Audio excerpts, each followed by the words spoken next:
कोलकाता महानगरीर बहु बजार अंचल उत्कल युव संघ पक्षर रजोत्सव पालित हो महानगरीर व्यस्तबहुल राजरास्ता उपरे हजार हजार लोकों समागम उत्सव आहरी आकर्षण करथिला।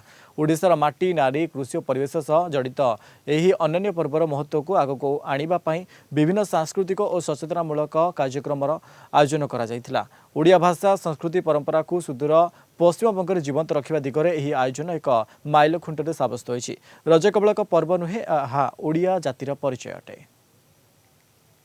हम लोग एक दूसरे का जो पर्व है उसको मिलजुल के हम लोग मनाते हैं, यही हिंदुस्तान है। तो हम लोग बहुत खुश हैं और खास करके उड़ीसा प्रदेश उत्कल प्रदेश के जो लोग हैं उनसे बचपन से ही बहुत एक अच्छा रिलेशन रहा है। एक परिवार की तरह हम लोग रहे हैं। उड़ीसा हो, बंगाली हो, उत्तर प्रदेश के हो, बिहारी हो, हम लोग का बहुत अच्छा रिलेशन रहा है। रजर उत्सव एटा प्रकृति सहित जड़ित अच्छी, तेणु रजर रियली वास्तव संस्कृत मिनिंग आपण मैंने सब जानते विशेषकर वोमेन हुड ये।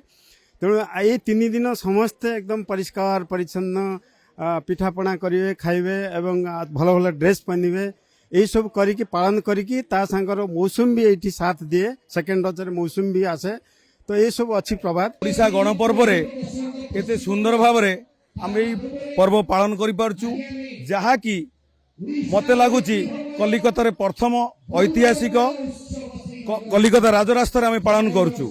एठी आमे हमर ई राजरास्ता पालन करिवार उद्देश्य होची जे आम पर्व संबंध रे एई अन्य भाषा भाषी माने अन्य राज्यर लोक माने जानंतु। प्रथम करी आमे बहु बजार उपरे राजरास्ता रे आमे ओडिया पर्व प्रथम रज पालन करिछु।